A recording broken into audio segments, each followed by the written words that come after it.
Hello बच्चों, आप लोग अच्छे ही हो गए। पूछने की जरूरत नहीं है कैसे हो आप लोग। नहीं, ओके। पढ़ाई भी कर रहे होगे? नहीं, पढ़ाई नहीं कर रहे हो ना। अच्छा, कर रहे हो, चलो। लेकिन टेस्ट में मार्क्स अच्छा नहीं आता है। मैंने आपको होमवर्क दिया था कि एनसीईआरटी से पढ़ के आपको Doppler effect in light wave आना है। कुछ नहीं, एक दो लोगों ने भेजा है बस मुझे, क्या पढ़े क्या किए। एनीवे, मैं आपको कहा था मैं एक्सप्लेन करूंगा। तो इसको हम लोग दो केस में पढ़ेंगे। इंपॉर्टेंट है क्योंकि था देखिए हम दो, एक बार मेंस एक बार नेट लगातार पूछती है 2 साल में। वो भी क्या पूछा जो एनसीईआरटी में नहीं है। प्लस सिलेबस में हम लोग मान के चलते हैं कि नहीं है, बट वही केस पूछ रहे थे, तो ध्यान देना है। तुम दो अलग केस में पढ़ेंगे। First, non relativistic case. Non relativistic case means v जो होगा वो less than c speed of light. भी यहाँ पे हम लोग देखें वेलोसिटी ऑफ सोर्स ऑब्जर्वर जो भी है, velocity of source to observer वो c के रिस्पेक्ट में बहुत कम है। और सेकेंड लेंगे relativistic case, when relativity will come into picture, direction of time वगैरह सोचा ना, पिक्चर में आ जाएगा वो वाला केस। मतलब v and c are comparable, v and c are comparable. First case हम ले रहे हैं जब velocity of source respect to observer, हम दोनों कंसीडर कर लिए हैं, दोनों का मोशन कंसीडर। जो ही हम बोले velocity of source respect to observer means we are considering both motion of source and observer. वो c से बहुत छोटा है। एनसीईआरटी में वाला केस दिया हुआ है। रिलेटिविस्टिक केस जिसमें वेलोसिटी ऑफ सोर्स या वेलोसिटी ऑफ ऑब्जर्वर c के कंपेरेबल हो, तो Einstein theory of relativity will come into picture, जहाँ पे डायरेक्शन ऑफ टाइम और direction of mass, contraction of length सब पिक्चर में आ जाता है वो केस। ये दोनों केस को अलग पढ़ेंगे। फर्स्ट केस हम पढ़ते हैं एनसीईआरटी में दिया हुआ है, मैं आपको इसको डिराइव करने के लिए कहा था। तो फर्स्ट केस जो है ना, कंप्लीटली जो हम लोग डॉपलर इफेक्ट साउंड में पढ़े वैसा ही है। हम डॉपलर इफेक्ट ऑफ साउंड में क्या पढ़े थे? F dash equal to F into velocity of sound in case of sound, यही पढ़े थे ना। तो हम किसकी बात कर रहे हैं? साउंड वेव में बात कर रहे हैं। In case of sound wave हम क्या पढ़ते हैं? F dash equal to velocity of sound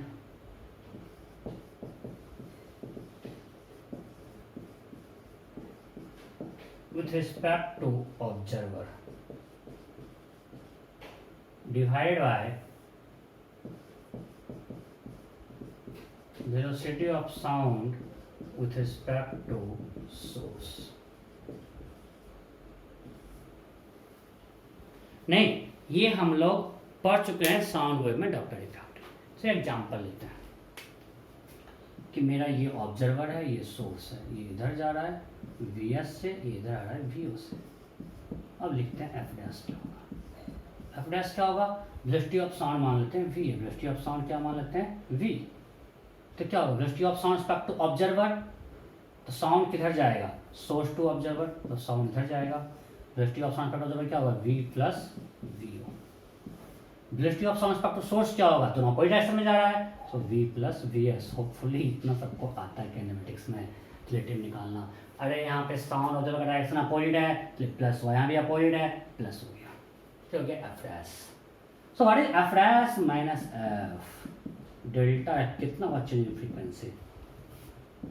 F into V plus V O by we plus V S minus F. यही ना? चलो एफ को मान लेते हैं, तो क्या बचा? v plus V O by we plus V S minus 1, यही ना? सो क्या आ जाएगा? f into V plus V O minus we S by we plus we S. V cancel, इतना छापो, इतना छाप लो। ये सब लोग ये सब लोग साउंड वेव में पढ़े हुए हैं। ये साउंड वेव में पूरा डिराइव किया हूँ, आपको पढ़ा हुआ है। एक जर्नल केस लेके मैं आपको दिखा रहा हूँ, लिख लिए? जल्दी करो, फटाफट फटाफट करो, फटाफट।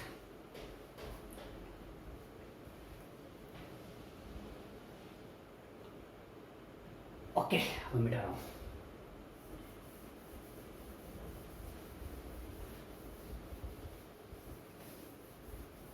So what we got, delta F is equal to F into V naught minus Vs divided by V plus Vs. अब ध्यान दो, जो हमने आपको केस दिखाया था उसमें ऑब्जर्वर जा रहा था इधर और सोर्स जा रहा था इधर। तो velocity of source with respect to observer क्या हुआ,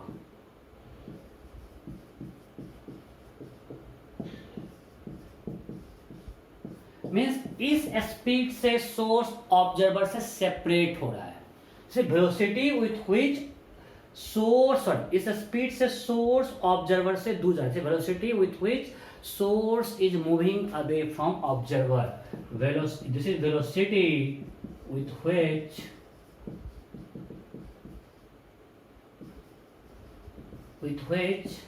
source is moving away from observer.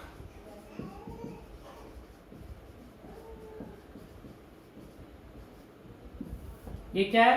Vs minus V naught is velocity with which source is moving away from observer. जिस वेलोसिटी से सोर्स ऑब्जर्वर से दूर जा रहा है। सो ये वहां पे निगेटिव है। इसी को आपको एनसीईआरटी में इसी को माना है वी रेडियल। एनसीईआरटी में जो आपको दिया हुआ है V radial, that is velocity with which source is moving away from observer. या एनसीईआरटी ऐसा लिखा है, V radial is velocity of source with respect to observer and it is moving away from observer have been taken positive. NCERT ऐसा ही लिखा है। तो मतलब यही हुआ, आपका एनसीईआरटी में वी रेडियल दिया हुआ है, velocity of source with respect to observer when it is moving away from observer taken as positive. इसको हम और अच्छे से डिफाइन करते हैं, v radial velocity with which source is moving away from observer. So अगर ये वी रेडियल है तो ये क्या है? माइनस वी रेडियल है। अरे हाँ या नहीं? वो क्या है? Minus we radial. बिकॉज अगर हम इसको आना वी रेडियल, यहाँ माइनस साइन लगा हुआ, v naught minus we s है, v S minus v naught है, हम लिखते हैं delta f by f is equal to minus we radial by we plus we s. ये अभी हम तक पूरा साउंड वाला केस लिए हैं। अगर हम लाइट के केस में लेंगे तो लाइट के केस में क्या आएगा? इसको मिटा रहा हूँ नीचे, बहुत टाइम दिया लिखने के लिए। इन केस ऑफ लाइट क्या लिखेंगे? Del F by F equal to minus we radial by C plus we S. C speed of light, V velocity of sound, C speed of light. अब हम कौन सा केस ले रहे हैं? हम जो केस डील कर रहे हैं, we are dealing with non relativistic case, means v s is less than c. So यहाँ पे पुट कर देते हैं, what will get delta F by F equal to minus we radial by c. आपके NCERT में यही दिया हुआ है। ये एनसीईआरटी में delta F by f is equal to minus we radial by c, वैसी speed of light. Clear? Okay, ये सब छापो, जल्दी छापो, फटाफट। सो अब भी मैंने आपका एनसीईआरटी का फॉर्मूला प्रूव कर दिया। कौन सा केस है? नॉन रिलेटिविस्टिक, मीन जिस समय velocity of source velocity of light से बहुत कम है। ठीक है? ओके, अब इसको मिटा रहा हूं।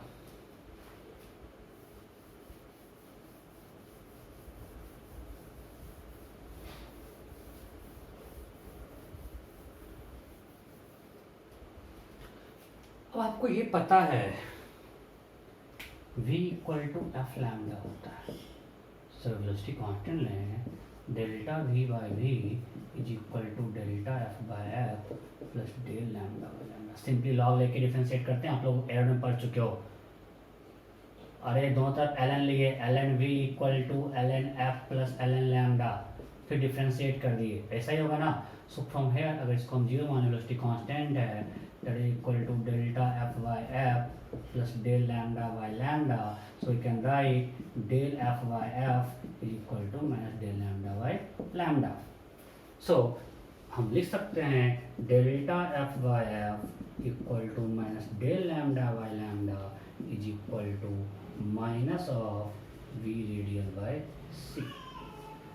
अब मैं बोलता हूँ ऐसा मैथ्स का चक्कर में पढ़ना ही नहीं है, एनसीईआरटी जैसे मैं आपको लिख दिया हूँ, बट हम बोलते हैं चक्कर में नहीं पढ़ना है, पर इसको छाप लो फिर मैं समझाता हूँ आपको। कुछ प्रश्न इसका फ्रेंड लेना है भाई, सिंपल है। कहाँ है माइनस प्लस याद रखो, कहाँ माइनस क्या होता है, वी रेडियल सब याद रखो तो परेशान हो जाओगे भाई। रेडियल क्या माना है NCERT? Velocity with which source is moving from observer. अब कहीं गलती से आ गया सोर्स जिस तरह से अप्रोच कर रहा है सब गलत हो जाएगा। इसको छाप लिए, ओके। हम क्या बोलते हैं, क्या याद रखो, आप बस ये याद रखो डेल्टा एफ बाई एफ में भी रेडियल बाई सी है। अब प्लस माइनस क्या देख लेना है, सिंपल। अगर सोर्स ऑब्जर्वर के अगर दोनों से क्लोज में आ रहा है तो फ्रीक्वेंसी बढ़ेगा, तो सिंपल यहाँ डेल्टा एफ पॉजिटिव होगा। अब मैग्नीट्यूड निकालो, फिर साइन खुद से डाल दो ना यार, कि अगर सोर्स ऑब्जर्वर के पास आ रहा है मतलब फ्रीक्वेंसी बढ़ेगा, अगर सोर्स ऑब्जर्वर से दूर जा रहा है फ्रीक्वेंसी घटेगा। या तो डॉपलर इफेक्ट में देख चुके हो। तो आप डेल्टा एफ बाई एफ का पहले मॉड लेके मैग्नीट्यूड निकाल लो, उसके बाद आप देख लो कि फ्रीक्वेंसी बढ़ेगा या घटेगा। अरे प्लस माइनस यहाँ पे देगा ना डेल्टा एफ पॉजिटिव है कि नेगेटिव है, यही देगा ना। तो सिंपल, अगर source is moving towards observer frequency increase, हम लोग पढ़ चुके डॉपलर इफेक्ट में साउंड में, और अगर वो दूर जाएगा फ्रीक्वेंसी डिक्रीज करेगा। तो आप प्लस माइनस चक्कर में मत पड़ना, सिंपल आप पहले क्या करोगे कि डेल्टा एफ बाई एफ निकाल लोगे। कैसे? Velocity of source respect to observer by C. Magnitude निकल गया। अब देखिए यार पास आ रहा है मतलब डेल्टा एफ पॉजिटिव होगा, अगर दूर जा रहा है डेल्टा एफ क्या होगा, नेगेटिव होगा। कोई दिक्कत कुछ याद रखने की जरूरत है क्या? नहीं, पक्का क्लियर है। अब जब फ्रीक्वेंसी बढ़ेगा तो वेवलेंथ घटेगा। सो आपको दिखता भी है जो एस्ट्रोनॉमिक फिजिक्स में होता है, if delta lambda in positive मतलब लैम्डा बढ़ रहा है, इसको हम लोग बोलते हैं रेड शिफ्ट। अगर आपको बोला जाए red shift by 0.6 nanometer means wavelength increases by 0.6 nanometer. अगर डेल्टा लैम्डा निगेटिव है मतलब वेवलेंथ क्या हो रहा है, डिक्रीज कर रहा है, इसको हम बोलते हैं ब्लू शिफ्ट। ये स्टैंडर्ड लैंग्वेज एस्ट्रोनॉमी में, एस्ट्रोफिजिक्स का मतलब। अगर बोल दिया कि due to movement of source blue shift by 0.2 nanometer, it means wavelength has decreased by 0.2 nanometer. The rate shift by 2 nanometer means wavelength has increased by 2 nanometer. So standard language है कि delta lambda positive है मतलब red shift, negative है तो blue shift. जैसे एक question है, इसको पहले छापो, फटाफट छापो, फिर हम लोग क्वेश्चन करते हैं। सिंपल एनसीईआरटी क्वेश्चन करेंगे, छापो उसको।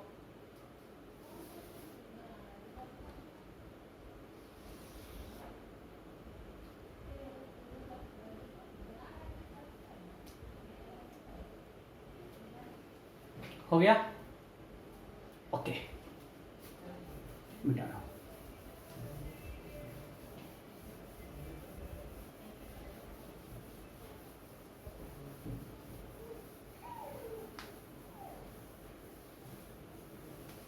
क्वेश्चन लिखो, विथ व्हाट स्पीड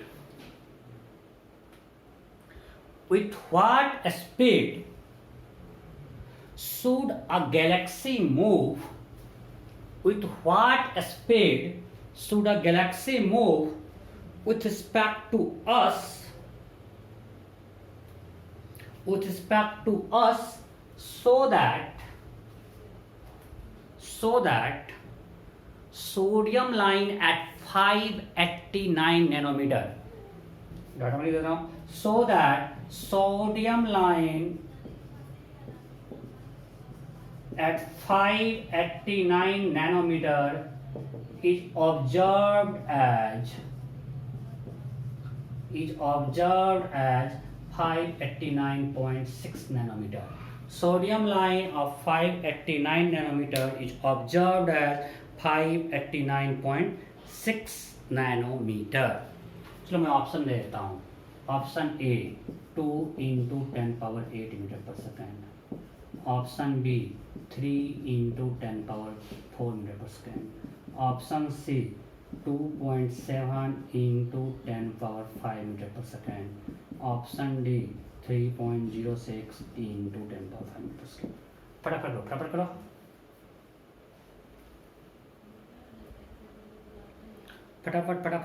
फटाफट। With what speed should galaxy move away from us so that sodium line at 589 nanometer is observed at this?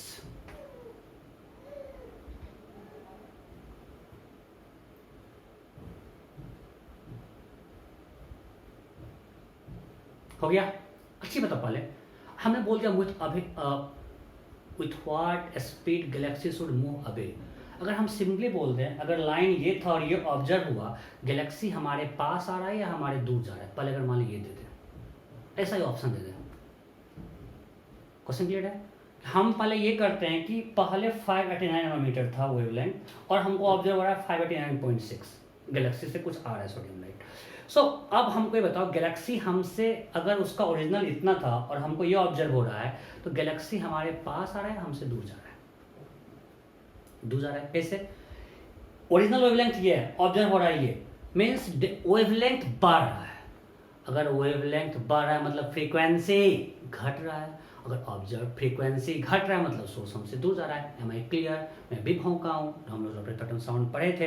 अगर सोर्स ऑब्जर्वर के पास आता है तो फ्रीक्वेंसी बढ़ जाएगा ना। अगर ये ऑब्जर्वर है और ये सोर्स है, इसके पास आएगा तो एफ डैश क्या होगा? F into V by V minus P S.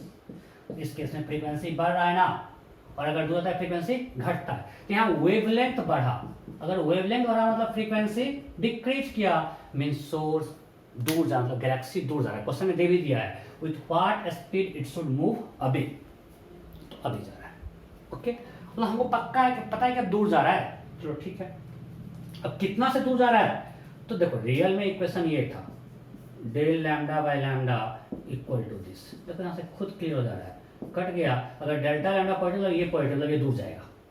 भी रेडियल क्या था कि किस स्पीड से सोर्स दूर जा रहा है, माया del lambda by lambda equal to ये था, माइनस कट गया, मतलब अगर ये पॉजिटिव ये भी पॉजिटिव, मतलब सोर्स दूर जा रहा है। हम बोले माइनस प्लस याद है, हमको मान कुछ याद नहीं, प्लस माइनस हम सिर्फ ये लिखते हैं। अगर ये पॉजिटिव है इसका मतलब ये, अगर मान लीजिए पॉजिटिव है तो पॉजिटिव नहीं, मतलब सोर्स हमसे दूर जाना चाहिए। हमको पता है कि पॉजिटिव कब होता है? जब सोर्स हमसे दूर जाएगा। हमको कुछ नहीं पता है कि ये किस में आता है, दूर जाने में, पास आने में। हमको सिर्फ इतना पता है अगर ये पॉजिटिव मतलब velocity of source respect to observer should be positive, और इसका मतलब सोर्स हमसे दूर जा रहा है। ये भी हटाओ। अगर ये पॉजिटिव मतलब सोर्स दूर जा रहा है, इसका वैल्यू पॉजिटिव नेगेटिव हमको उससे मतलब नहीं। अगर ये पॉजिटिव मतलब सोर्स दूर जा रहा है, अगर ये नेगेटिव मतलब सोर्स पास आ रहा है। कैसे? जब ये पॉजिटिव मतलब डेल्टा एफ नेगेटिव का, अगर ये बढ़ रहा है लैम्डा मतलब फ्रीक्वेंसी घट रहा है, फ्रीक्वेंसी घट रहा है मतलब सोर्स हमारे दूर जा रहा है। तो वहाँ से डायरेक्शन निकाल सकते हैं ना, डायरेक्ट प्लस माइनस साइन किसके लिए? डायरेक्शन के लिए। हम बोला आप यहाँ से देख लो, अगर वेवलेंथ बढ़ रहा है इसका मतलब है कि फ्रीक्वेंसी घट रहा है, इसका मतलब है कि सोर्स हमसे दूर जा रहा है। अगर वेवलेंथ घट रहा है मतलब फ्रीक्वेंसी बढ़ रहा है मतलब सोर्स हमारे पास आ रहा है। तो दूर जा रहा है कि पास आ रहा है, ये हम इससे निकाल सकते हैं, हमको साइन लेने की जरूरत नहीं है। अब आपको निकालना क्या है? ये। So what is V radial? Magnitude क्या होगा उसका? Del lambda. कोई कैलकुलेटर यूज नहीं करेगा, कोई कैलकुलेटर यूज नहीं करेगा। What is del lambda? 0.6 divided 589। अब बोलोगे सर हमको तो कैलकुलेटर चाहिए। अगर थोड़ा अकल लगाओगे ना, हम कैलकुलेशन में नहीं करेंगे कुछ। इस बार ऐसा कुछ जेब में क्वेश्चन पूछा और लोग बोले सर कैलकुलेटर चाहिए था। हाँ, एक आध क्वेश्चन में जहाँ साइन में कुछ डिग्री पूछ देता वहाँ पे चाहिए था, तो भाई मैक्सिमम क्वेश्चन में कैलकुलेटर आपको नहीं चाहिए था। आपको अकल लगाना है। पहली बात, अगर हम इसको मानते हैं 600, ये होगा 1/1000। अगर इसको मान लें 600, ये क्या होगा? 1/1000, मतलब और होगा 10⁵। ये तो कट गया, ये भी कट गया। अब ये दोनों बचा। अगर हम इसको मान लें 1/1000, अब इसको 600 माने, बट ये 600 से छोटा है, मतलब ये 1/1000 नहीं है, ये 1/1000 से कुछ बड़ा क्वांटिटी। अरे हाँ या नहीं? तो ये तो ये तो और गया। अरे जब ये होता 600 तब आता 3√10⁵, और ये उससे छोटा है, समझो। और हमको एक तो जिसको समझना है कैलकुलेशन करेगा, मैं आपको अकल आने सिखा रहा हूँ। अगर ये होता 0.6/600 इंटू दिस तो क्या होता ये।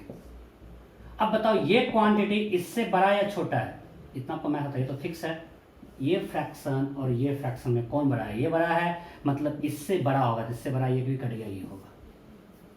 क्लियर? ये सब तरीका है ऑप्शन छांटने का। हमने कैलकुलेशन नहीं किया, ऑप्शन छांट लिया कि अगर यहां 600 होता तो ये आता। अभी ये फ्रैक्शन इससे बड़ा है, 0.6/589 ग्रेटर देन 0.6/600। जब ये बड़ा है तो मेरा आंसर इससे बड़ा होना चाहिए, एक ही ऑप्शन। अब देखो 3.5 आ रहा है, मतलब कंपेरेबल नहीं है, हमने जो किया वो सही किया। स्पीड ऑफ लाइट के ये कंपेरेबल नहीं आया ना, मतलब हमने जो किया वो सही है। कंपेरेबल आता तो हम फॉर्मूला अप्लाई नहीं कर पाते।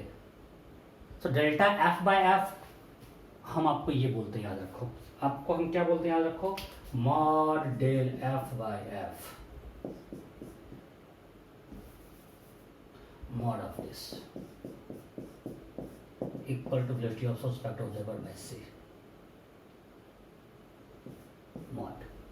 मॉड से हमको मैग्नीट्यूड निकल जाएगा, VSO का मैग्नीट्यूड निकल गया। अब वो पास आ रहा है, दूर आ रहा है, यहां से निकाला। अगर फ्रीक्वेंसी बढ़ रहा है मतलब पास आ रहा है, अगर फ्रीक्वेंसी घट रहा है मतलब दूर जा रहा है। माइनस प्लस का कोई चक्कर नहीं है। ठीक, ये हमने केस देखा नॉन रिलेटिविस्टिक का। अब आते हैं रिलेटिविस्टिक में। होपफुली आपको कंफ्यूज नहीं किया हूं, मैं आपको हेल्प करने की कोशिश कर रहा हूं कि लोग भूलते हैं वहां पे किसको पॉजिटिव माना यार, क्या जंक्शन लिया एनसीईआरटी तब माइनस लगाया। हम बोलते हैं कुछ मत याद रखो, आप याद रखो mod of delta F/F equal to mod of velocity of source factor observer by c। वहां से मैग्नीट्यूड निकल जाएगा, डायरेक्शन देख लेंगे बढ़ रहा है कि घट रहा है। ठीक है, अब आ रहे हैं रिलेटिविस्टिक केस। इसका प्रूफ हमको नहीं पढ़ना है, यहाँ पे रिलेटिविटी का हमको वो तो आता नहीं है। रिलेटिविस्टिक केस ये कब होगा? When V and C are comparable। V and C are comparable। Again V क्या है? Velocity of source respect to observer. हम V/C को बोलते हैं क्वांटिटी बीटा। अब फिर बोलेगा भाई दूर जा रहा है पास आ रहा है, कुछ मत याद रख यार, ये याद रख बस, F into under root 1 minus beta by plus beta, या F इंटू ये होता है समझते लैम्डा f3 है। कैसे देखो, एकदम बिल्कुल कंफ्यूज नहीं करना है, हम आपको बता रहे हैं।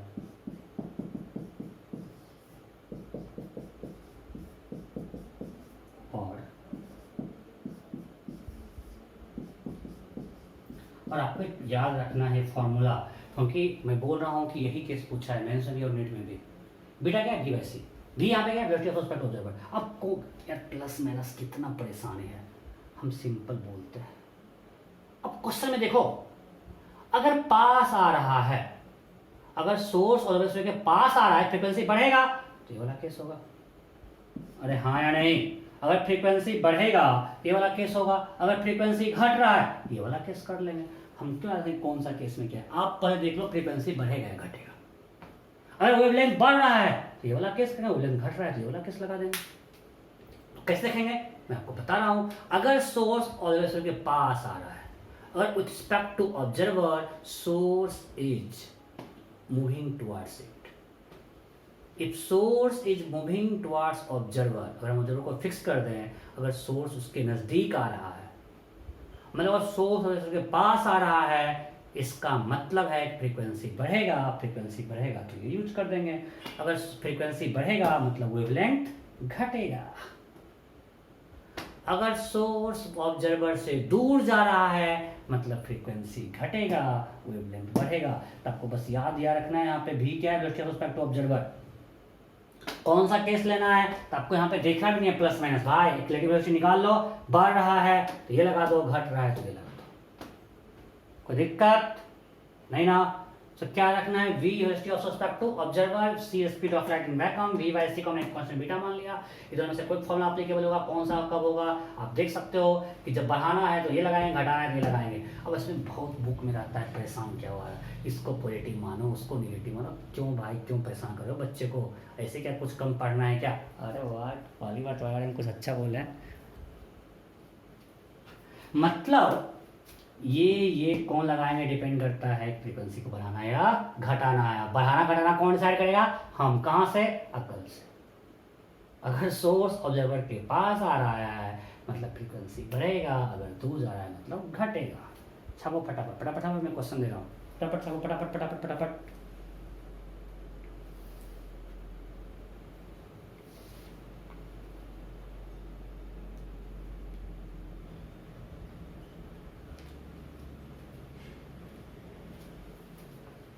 मिटा रहा हूं, मिटाए। क्वेश्चन लिखो, suppose a Galaxy is moving away from Earth. Suppose a galaxy is moving away from Earth. Suppose a galaxy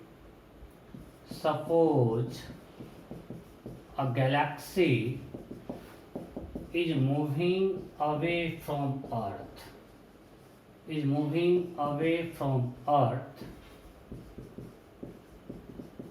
With a speed 0.825 c, where c is the speed of light in vacuum. It is moving away from Earth with a speed 0.825 c and emits radio wave of wavelength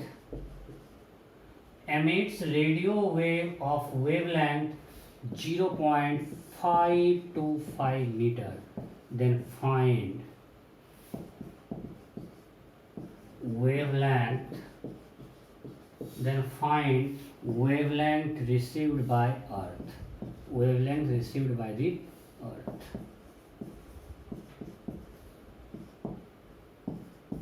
question clear है? Then find wavelength received by the Earth. चलो मैं option देता हूँ, 0.4 meter, 1.7 meter, 0.4 meter, 1.7 meter, 0.525 meter, और क्या होगा 0.4, 0.525, चलो ये देते हैं 1.4 मीटर, 1.4 मीटर।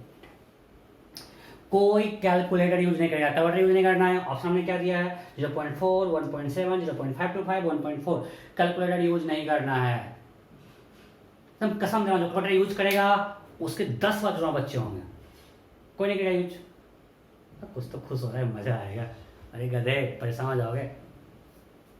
फटाफट फटाफट फटाफट फटाफट फटाफट जल्दी करो। ओके, कर लिए? चलो मैं करता हूं। अच्छा पहले बताओ, इट इज मूविंग अवे, दूर जा रहा है मतलब फ्रीक्वेंसी घटेगा, वेवलेंथ बढ़ेगा, पक्का।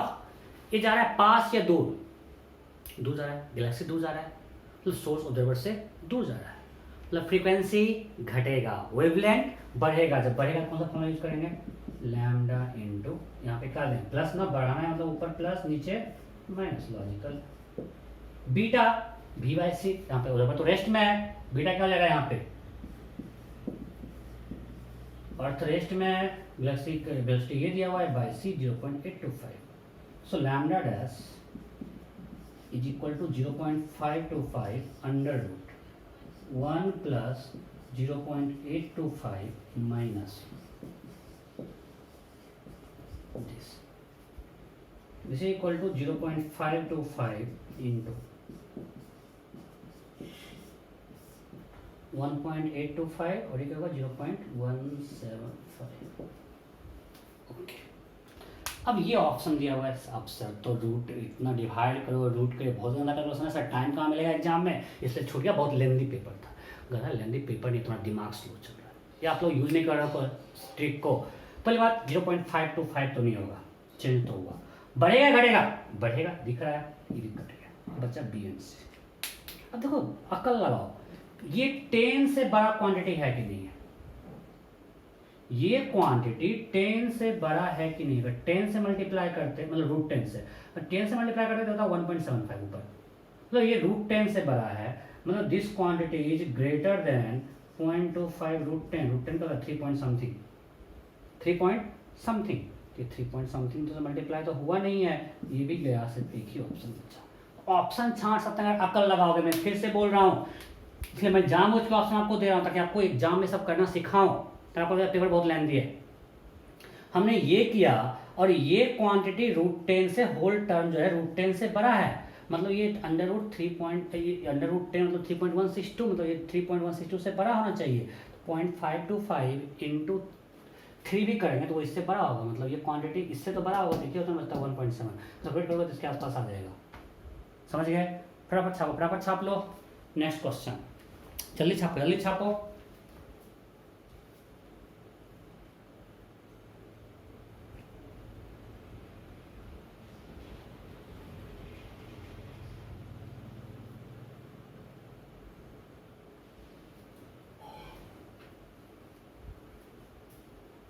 देखिए next question, suppose a galaxy is moving away from Earth, इसको मिटाता हूं। Suppose a galaxy is moving away from Earth, suppose a galaxy is moving away from earth with a speed 0.356, galaxy is moving away from earth with a speed 0.35c,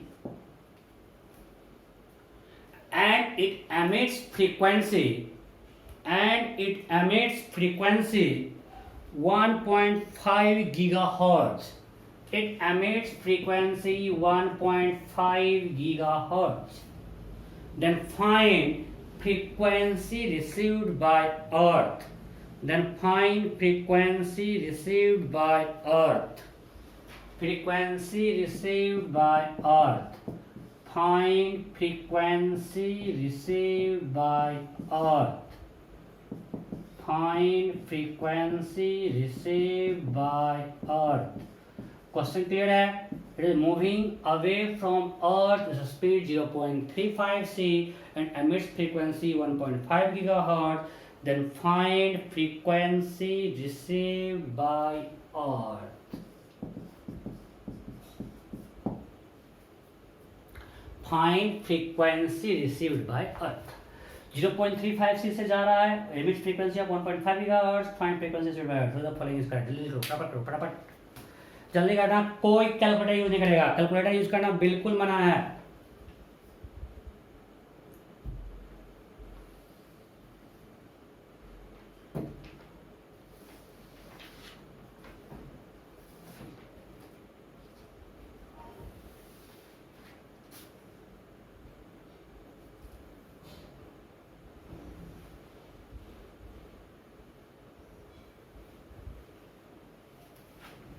हो गया? आसान है। अच्छा दूर जा रहा है तो फ्रीक्वेंसी बढ़ेगा घटेगा? फ्रीक्वेंसी घटेगा। ओके, तो ऑप्शन छांटने के जाए फ्रीक्वेंसी घटेगा, ये दो तो कट गया, इससे मुझे कोई आंसर होगा। फ्रीक्वेंसी घटेगा तो लगाते हैं एफ डैश, घटेगा मतलब under root 1 minus beta by root. So F क्या है? 15, 1 minus 0.35 by 1 plus 0.35, 15 under root 0.65 by 1.35। अब समझो, अरे ये क्वांटिटी √2 से भी छोटा है, मतलब 1/√2। ये जो क्वांटिटी होगा ये अगर होता तो ये होता 1/√2, अगर यहाँ पे 1.30 होता, मतलब अप्रॉक्स अगर इसको हम पकड़ लेंगे क्या लगेगा? अप्रॉक्स 15/√2, ये तो 1.5 था ना, सॉरी, अप्रॉक्स 1.5/√2, ये तो गया, ये तो कभी नहीं होगा। हमेशा अप्रॉक्सीमेशन देखो। अरे ये क्वांटिटी अप्रॉक्स, ये देखोगे तो 2 है कि नहीं, तो अप्रॉक्स 1/√2 है ये क्वांटिटी, तो अप्रॉक्स 1.5/√2, तो 0.65 इंटू 2 1.30 होता है ना भाई। तो यहाँ पे नीचे 2 आएगा तो ये 1.5/√2 अप्रॉक्स है, यहाँ तो 1.5/3 हो गया, मतलब यहाँ से 1/9 निकालना पड़ेगा जो पॉसिबल नहीं है। तो यही होगा आंसर, ऐसे छांट सकते हैं। चलो एक क्वेश्चन जे में पूछा करवा देते हैं, लिखो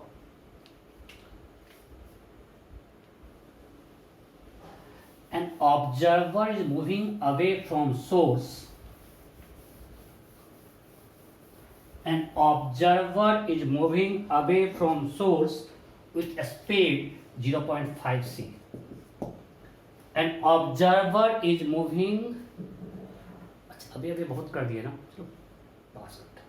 An observer is moving towards source with a speed 0.5 c. An observer is moving towards source with a speed 0.5 c. Then find frequency received by observer if frequency emitted by source is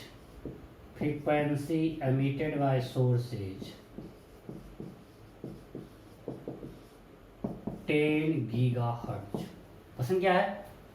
An observer is moving towards source with a speed 0.5 c. Then find frequency received by observer if frequency emitted by source is 10 GHz। चलो option देते हैं 6.5 GHz, 10 GHz, 17.36 GHz, 22.4 GHz। फटाफट जल्दी करो, क्या होगा? Source observer moving towards source speed 0.5 c हो गया, सिंपल है। ये पास आ रहा है, नहीं ऑब्जर्वर सोर्स के पास जा रहा है और ये सोर्स मतलब फ्रीक्वेंसी बढ़ेगा। फ्रीक्वेंसी बढ़ेगा means F dash equal to √1 plus beta by 1 minus beta. ये लगा देंगे, बीटा क्या होगा 0.5 c by c। So beta is 0.5 c by c 0.5। So F dash equal to F कितना है 10 into √1 plus 0.5 by 1 minus 0.5 that is 10 √1.5 by 0.5 10√3 क्या हो गया 10√3 GHz। F dash is 10√3 GHz, √3 पर जो 1.736 होता है तो आ गया 17.36। औसत छांटते तो ये दोनों कट जाता है, ये बहुत बड़ा है, ये भी कट जाता है, आंसर आता है। क्लियर? सो हमने डॉपलर इफेक्ट अच्छे से करवा दिया, काफी क्वेश्चन करवा दिया, इतना मैं कभी करवाता भी नहीं था, आज करवा दिया। ओके सो हमने 2 केस लिया, मैं समराइज करता हूँ आज के लेक्चर को। नॉन रिलेटिविस्टिक जो velocity of source is less then velocity of light, वो सिंपल था Doppler effect in sound type. फिर रिलेटिविस्टिक जहाँ relativity will come into picture, जब हमारा सोर्स या ऑब्जर्वर का स्पीड ऑफ लाइट के कंपेरेबल है, तो उसका मतलब एक्सप्रेशन दिया है, आपको दोनों याद रखना है, जबकि एनसीईआरटी सेकंड केस नहीं दिया है बट एग्जाम में पूछ रहा है। ठीक है, इंपॉर्टेंट है, लगातार हम देखें मेंस और पूछ दिया है। ठीक है, ओके फिर हम यहाँ से कंटिन्यू करेंगे YDSC, हम चूँकि इसको बीच में छोड़े थे, YDSC को हम लोग कंटिन्यू करेंगे और कंप्लीट करेंगे। Okay bye bye.